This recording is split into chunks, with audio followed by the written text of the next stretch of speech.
Hello everyone. This is Leanne from Of Love and Ship Lab. It's a little hot out here in case you guys can't tell. I'm also the founder of Sublimation graphics and tutorials on Facebook. Today I'm going to show you guys just a quick video on how to piece together multi-page designs. Now, this little technique comes in handy for a lot of different reasons, we'll say. So the first issue is that a lot of people who have purchased the SG400 discover that only being able to print 8.5 inches wide is a big issue for a lot of your substrates, whether it's doormats or garden flags, throw pillows. All of these things require designs that are a lot bigger than 8.5 inches wide. When I first started in sublimation, that was the printer that we had, and that issue was probably something that we just weren't expecting, and it became something that I had to find a good solution for because it was a real problem, because all the things I wanted to sell, which I sell primarily garden flags, coffee mugs, doormats, and canvas wall hangings, everything except for coffee mugs requires a bigger size transfer. So the technique I'm showing you today is how to assemble your multi-page design. If you're looking for how to divide your design, there are videos on how to use the clipping mask feature with it set to your page size for Inkscape, Silhouette, Photoshop, and Affinity Designer in our Facebook group and on our YouTube channel. All of those videos are very easy to follow and show you how to create an overlap using the clipping mask to create your different pages. Now, the overlap method only works on soft substrates. I've tested it out several times on hard substrates, and you're going to get a line regardless because it needs a little bit of that give. So in order to do it on the hard substrates, you have to cut your design exact and butt your pages, which I will do that in a different video. This video, though, is the most common because most of the substrates that we're doing that do require larger than print designs is going to be soft substrates. Now, I've used this technique on doormats, t-shirts, throw pillows, garden flags, any number of products, and I very rarely have an issue. When I do, it's because I failed to line things up the way that they needed to be. Doing this is a lot easier than you might think, and it only requires some double-sided tape and a paper cutter and your transfers. So today, I'm actually using very large paper, but this is just, more for an example. So let me turn around and show you guys what we're working with. Also, there's Jasper. Hello, everybody. Okay, so I'm doing a single-sided garden flag this week in one of our video tutorials, and the flag that I got is from Sublimation 101, and it happens to actually be bigger than 13 by 19 if you want to do a full edge bleed, which I do. I think that looks really great on garden flags. So in order to accommodate that without a large format printer, I had to divide this into two different pages. So we've got our transfers. These ones happen to be printed on a sub paper, the 120G. This is 13 by 19 paper. I got it off of Amazon, and I'm a big fan of TextPrint XPHR, but I just really needed paper this size right away. I'm using Printer Jack ink. Not that matters for this video, but all you need is some double-sided tape. This is just regular old double-sided tape from Walmart. There's absolutely nothing special about it. It does not need to be heat resistant because it's going to be in between the pages. I buy this in packs of 4. It's probably like $6 for a pack of 4. So double-sided tape and then scissors or your paper cutter of choice. Today I'm using one from acesdeals.net, and you can find the link to this paper cutter in your description. This is one of my favorite paper cutters. I use it pretty much daily. It was very affordable. I think it was $39 with free shipping. So great product. I got it in a couple of days, and it's one of my favorite tools. So let's get you up on the tripod so that you guys can see things.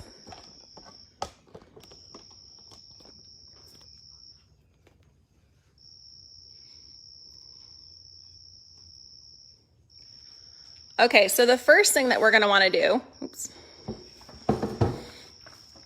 is we want to trim off the excess white, just to make it easier to work with. We're going to be leaving some white on one and trim off the excess on the other. Now, it really doesn't matter which page you put on top.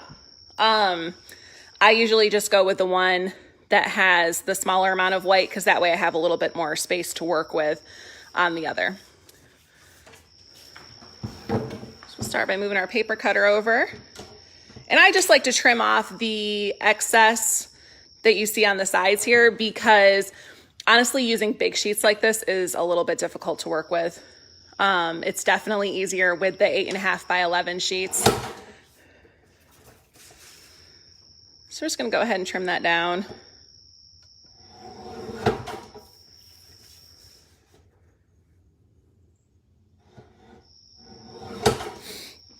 And then I am just gonna trim a little bit of this off, because this is a lot more than we need. And we wanna be careful about how much overlap we have. Now, as long as you're using good paper for your transfer, and I mean, I haven't really tried this with copy paper because I don't use copy paper for sublimation, but the trick here with the overlap to not get a line is that you're getting all of the ink release from the paper that's supposed to be. So that relates to using the right kind of paper, and of course your time, temp, and pressure when you do your substrate. So again, this overlap method is specifically for soft substrates, and you can look through some of the videos on how to do doormats and whatnot, and you'll see this technique in action. I just decided I would do a video that showed it completely separate from anything else, so just an assembly video. So that piece is pretty good. This is where our overlap is gonna be. And as you'll see in the videos for how to divide, you don't actually need some substantial amount of overlap. I usually aim for about 1/4 of an inch to 1/2 inch overlap. Okay. Now on this one, I'm gonna trim all the way up to this edge, because that's gonna be the part that, you know, that we're gonna line up with the other page. One of the things you always wanna be careful of when you're using a paper cutter is making sure that you actually got all along the edge. So if you look, see right there, oops, sorry, it's a little unfocused. There it goes. All right, I know that it keeps going out of focus, but you can see that little bit of white right there. We wanna trim this just a little bit more, because we wanna be sure that when we line this up, we don't have any excess white on the page that's the top piece, because that will show up when we connect our pages. All right, so I've got that pretty trimmed adequately, I should say. Let's get our garbage out of the way. All right. So now the next thing we're gonna do is basically just line this up. Now, this honestly, it's so much easier than people make it out to be. Okay, so because we've got an overlap, we've got a little bit of room to work with. We can see that this is the bottom of the C, and that we can line that up pretty far down. So the nice part about this particular design is we can line up the edges, so that solves half our problem. And then all you're gonna do is kind of overlap your pieces and start moving them together until they line up.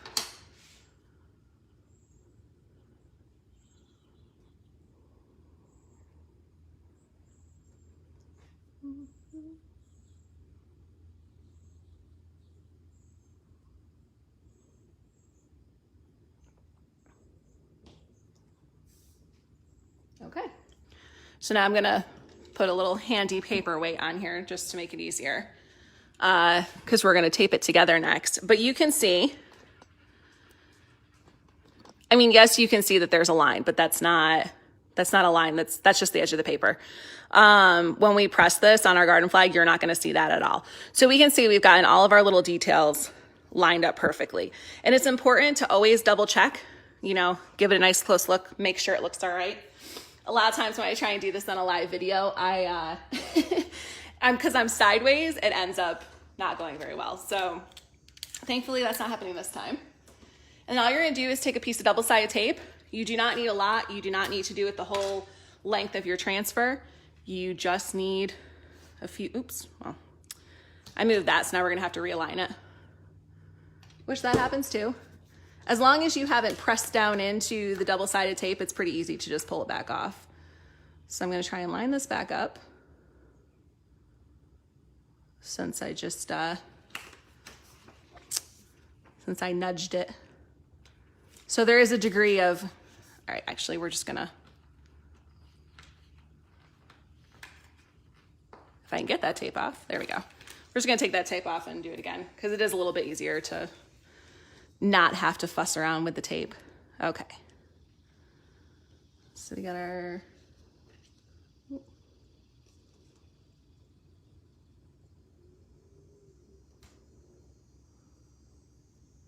not quite there, there we go, almost.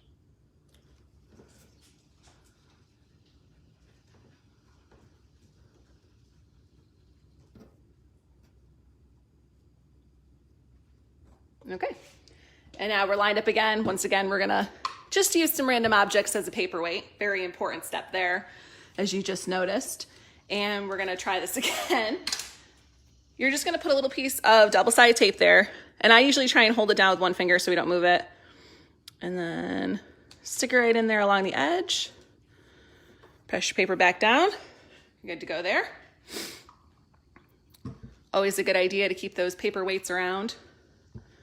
And then we'll put another one on the other edge. Just gonna double check to make sure our C is lined up properly.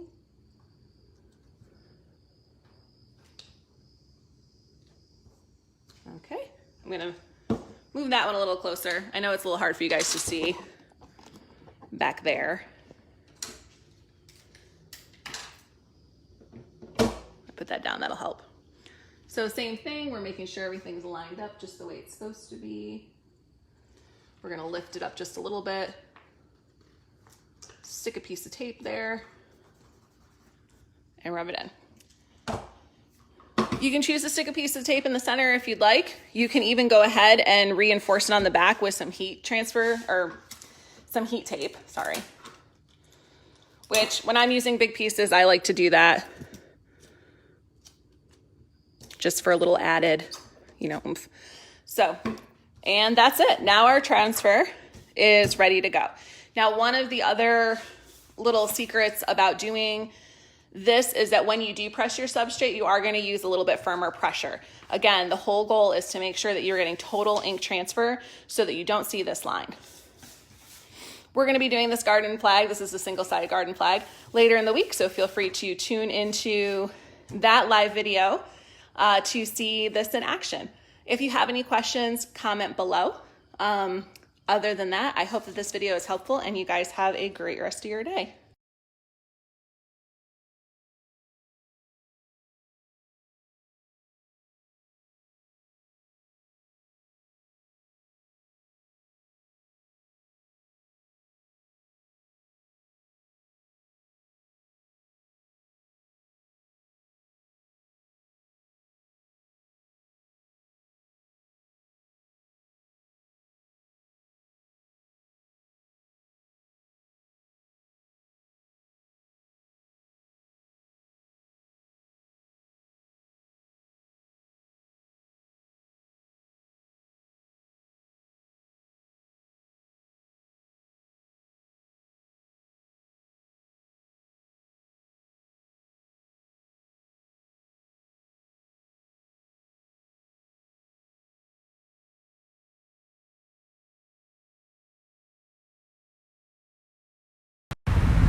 Guys, pray for those of us in the South because it is hot and muggy this year. Anyways, my name is Leanne. I am the owner of Love and Chip Lab and the founder of Sublimation graphics and tutorials here on Facebook. If you just caught the first part of this video, I showed you guys how to piece together a multi-page design. Once again, having to print designs that are larger than your printer's print size, it becomes necessary if you have a smaller format printer like the Sawgrass 400. It also becomes necessary anytime you want to do just a larger substrate. So for me, I use that technique a lot because I sell a lot of the Home Depot doormats. I also really like the single-sided garden flags from Sublimation 101. So those ones, I put together that design, but I'm not going to be doing that tonight. I'm actually going to show you how to do just a basic handkerchief off of Amazon. I wanted to give the garden flag its own dedicated video. So I'm also thought that the handkerchief off of Amazon was a good one because it requires like 4 different presses. So it's a really good way to show you guys this whole process. So I buy these bandanas for Jasper. They're just a super thin polyester. Let me just show them to you guys. You can see they're basically see-through. There are obviously much nicer bandanas for Sublimation, but I really like this one for him just because I do. And I like the convenience. Plus, it gives me an opportunity to show you guys something new. Okay, so anytime you're doing an item that needs to be pressed more than one time, the most important thing is that you have something to stabilize it. Now, when you're doing a doormat, like the videos I've shown you with the Home Depot doormats, those are plenty thick enough for me for them to be secure as you move them across the press. That's obviously not going to be the case with this. So I've just gotten a little project board from Walmart. I think it was like 60 cents. And this will work perfect for today. Other than that, the only thing you're going to need is your transfer and some spray adhesive. So first thing I'm going to do, don't mind my messy garage, is get you guys up on the tripod so you guys can see what's going on. All right. I also have a fan in here because it's 1,000 degrees.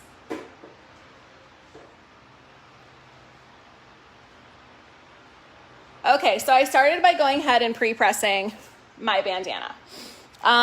Some people choose to use like 1/8 inch plywood for something that they can stabilize, which is a great idea because you can use it repeatedly, especially if you're doing something like doormats and you prefer to have that extra stability. Once again, I do doormats all the time. I prefer, they're thick enough on their own as far as I'm concerned. So, I'm gonna get my transfer.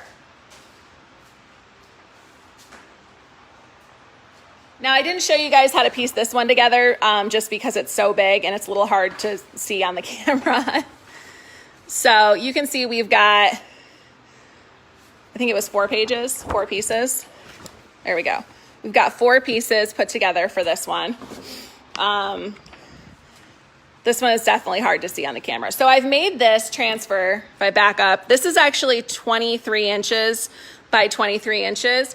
Because the first time I did these bandanas, I learned that they're not like sewn straight. So I had to leave enough room if I wanted to get that full bleed look, which I do, of course. All right, so I just want to double check and make sure that our design is in fact plenty good, and it is.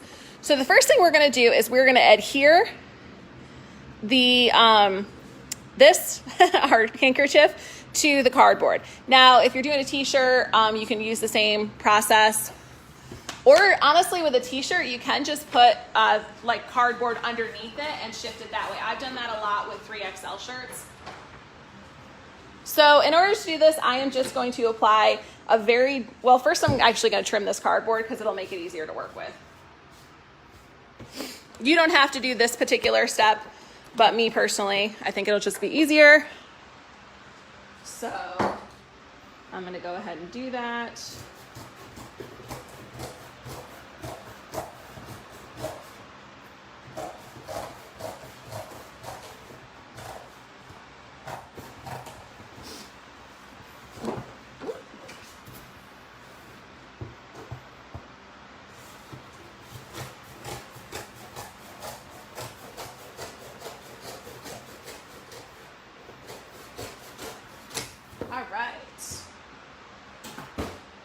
So the next thing we're going to do is we're going to apply a generous amount of our whatever adhesive spray you choose to use.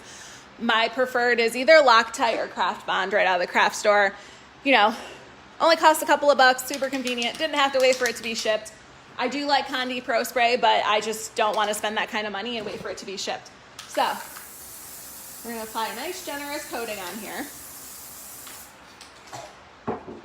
And we're going to make sure our item is face up. Oops. And we are going to really try and smooth it out. Get it as smooth as we can. The nice part about repositional spray is that you got a little bit of, you know, work room here. This is a little trickier with something like this bandana because it is so thin. I find that it's best to kind of work from the center and accept that you are not going to get all of it flat, even though it would be nice if we did.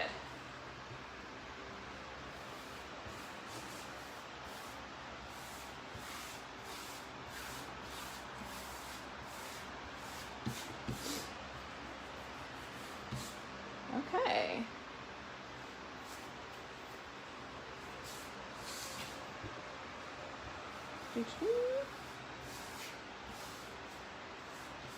If you're using something like this that's like honestly just not sewn the greatest, it's not going to get completely flat, which is okay. Like this is just going on my dog. But if you look at like the doormat videos and stuff that I've done, you'll see a little bit more conclusively how to, something that's sturdier and that you can move it. Okay. So I'm just trying to get some of these last air bubbles out. Air bubbles are not your friend in any kind of crafting, actually. Sublimation is no different.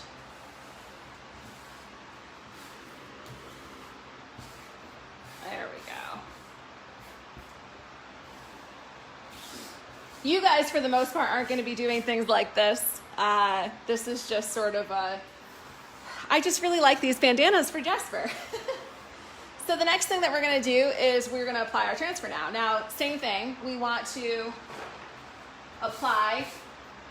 We're going to add a little bit more spray on the edge here. Kind of get that flat down. And now that we've kind of gotten it flattened, you can see what I was talking about, how it's not really sewn straight, which creates its own little challenges with what we're about to do. So we're going to go ahead and spray the whole top part of our fabric so that we can put the transfer on it. Again, I try not to spray the transfer, or if I do it at an angle, because if you get any little extra droplets, it can cause some problems. So, let's see.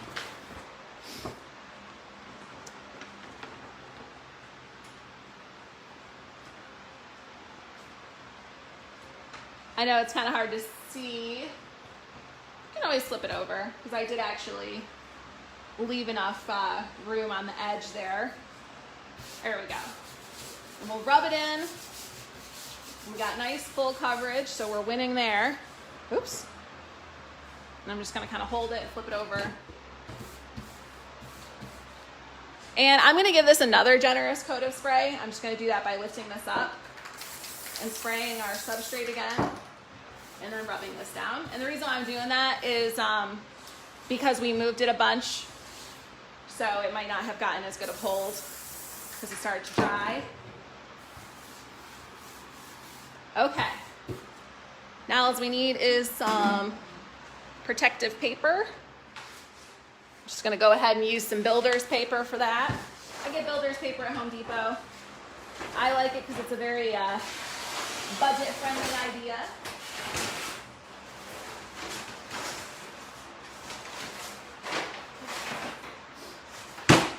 Ooh, all right.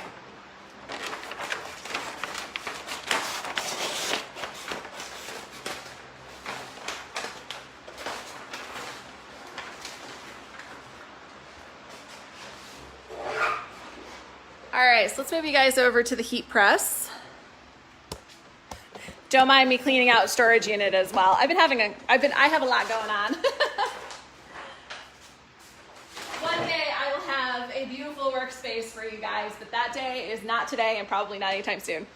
Okay, so one of the secrets of of doing the multi-pressing is that you need to have firmer pressure than you normally would. The firmer the better, because you want to make sure you get all the ink released, and you want to make sure that you are getting a nice even press all around. So I've already adjusted my press. We want to make sure this is on. This is really thin material, so I'm going to do 385, and we only need about 60 seconds for that. So we'll give that a minute to cool down. And while that's doing that, we're going to go ahead and get ourselves set up. Now, it really doesn't matter which side, which piece, which anything that you do first. So I'm just going to start with that one because that's the side that moved me. And we just need our other piece of paper. Oh, here it is. All right. Always want to make sure we're protecting the press. Actually, since we're going to do this in a little bit smaller section, so I can use the masking paper. Okay.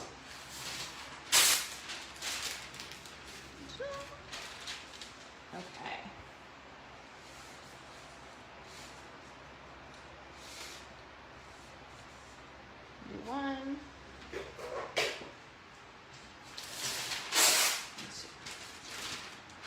All right.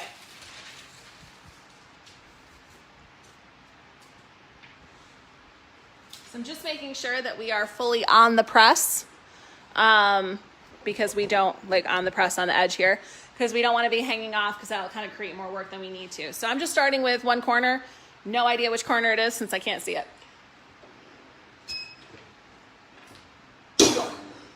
So we are using very firm pressure, and we're going to do this particular bandana just 385 for 60 seconds. Having the right amount of pressure is the most important part of using multi-page and multi-printing. And the reason for this is because you want to make sure that you're getting enough ink release from your paper. So the paper that you use is also going to make a big difference. I do not recommend this process with copy paper. I think that you will just end up wasting your substrates. I usually only use TextPrint XPHR, but sometimes I do use ASUB, and I am testing out a few other papers because it's always good to know what's out there and what works best for you and what fits in your budget and is easier to get and so on. But I need some 13 by 19 paper, and getting ASUB off of Amazon was just super easy. All right. Now when we pop this up, you'll notice how I keep my hand on it to keep it from jumping. That's also really important anytime you're using firm pressure. So we're just going to go ahead. We can see our cardboard's warped a little bit. That's all right. We're going to go ahead. We're going to move this over. We're going to get that other edge. I guess we don't need both of those. We only need one. So I'm just going to go ahead and turn that like that. Now you don't have to, first, you do not have to get this lined up, this edge to the edge of your press. A little bit of overlap is fine. Again, if you're using enough pressure and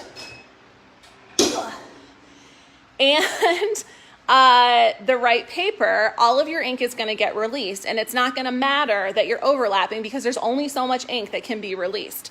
And that's the same with, even overlapping your design. As long as you're using the right paper, your ink should release fully, and that decreases the chances of you getting a line. Now, you can trial and error with different types of paper because I know there's a lot that are out there. Like I said, I primarily use TextPrint XPHR, and I'm using ASUB today, which I do use on occasion just because it's convenient to get off Amazon. I am trying out a couple of different ones that I'll be showing you guys in videos next week. We'll talk about paper. And so, other than that, those are my only secrets to doing this. I don't know. So this is only the third time I've made a bandana. So, all right, once again, we're going to hold it down. We're going to lift it. We're going to make sure we don't let it fall off the press. All right. We're going to go ahead and do our other side here. Cover that up. Get us all the way over where we need to be. Pull that forward a little bit.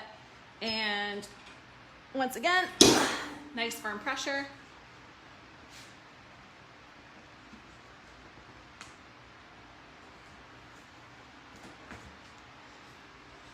I'm just gonna have a little peek because I wanna see how it's doing. Okay. We're looking pretty good. So once again, because this is just a cheap bandana off Amazon, it's very thin, I'm doing it at 385 for 60 seconds. Anytime a material is thinner, I find that 385 is definitely a good temperature to press at. Wherever you get blanks, if they're specifically designed for sublimation, they should tell you what the recommended time and temp is. I see a lot of people asking because they don't know. Always go back to the original seller and ask them. Of course, if you're choosing something that's not specifically designed for sublimation, but is polyester, like this bandana, then you kind of have to use your best guess. Whew. All right. And we just got this last corner here. The side's a little hot, so I'm just gonna kind of turn this. And again, it's okay if you are overlapping presses. People get way too hung up on the idea that that doesn't work. The only reason it doesn't work is because your paper is not releasing the right amount of ink. This is sort of like glass etching. Has anyone ever etched glass before? If you use etching cream like Armor Etch, the cream can only etch so much. And it will not etch any further than that. And so it's kind of the same idea as this. There's only so much ink on the paper, and that ink has to be released. And as long as that ink is being released, you are gonna have some beautiful results. At least it always works for me. I know some people have troubles here and there. Sometimes you do have to trial and error because you might not have enough pressure. Maybe you need to increase your temp a little bit. I mean, really, unfortunately, there are a lot of variables, but the idea here is just to teach you something that cuts away those limitations that you might be stuck with for a product that you're trying to make. All right. Whew. Hot, hot, hot. Okay, so we'll get that off. And now we can just take this off the press because it's hot. Because at 6 o'clock at night, it's about 1,000 degrees out here. Okay, so now we're just gonna go ahead and we're gonna peel off our design and peel the cardboard off first. We got a little stuck with all the glue on our paper. So we got that peeled off. Now we'll go ahead and peel off our bandana.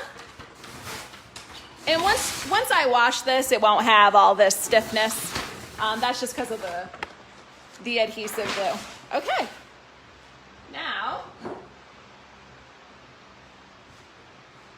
once again, this is not the kind of substrate most of you are gonna do this on. This was just a good one for me to show you.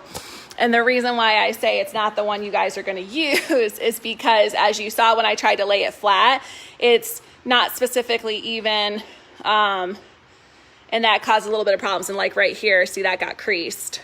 But again, this is for my dog, so this is a little different. But more importantly, let's look at this. As we're looking at this, we cannot see where the design was divided. We cannot see where it was pressed multiple times. In fact, the only thing that we can see is where I didn't line up the digital paper properly when I originally did the design. Apparently I needed to go over just like 2 clicks there. But there you go. And just like that, Jasper has a new bandana for fall. Once I wash it, it'll be in a little bit better shape. But that is the secret, you guys. Firmer pressure. You cannot tell at all where this design was divided. And just in case you're wondering, let's see. It was divided right on this green line. So we can see no anything extra there. And then the last piece was probably this corner. Yeah, no. It was one of these corners, but either way, you can't tell. You can't tell, and that's the point. So, of course, this is something I did that's full bleed. I do use this technique on garden flags, which are obviously sewn a lot better than this cheap bandana off Amazon. But I'm gonna give this to Jasper, so he's not fussy at all. So there you have it. I hope that you guys found this video informative. Please feel free to leave questions in the comments and I will answer them as soon as I can. Thank you for being part of Sub That. And if you're watching this on YouTube, be sure to come join our Facebook group. It's facebook.com/group/subthatus. Have a great night.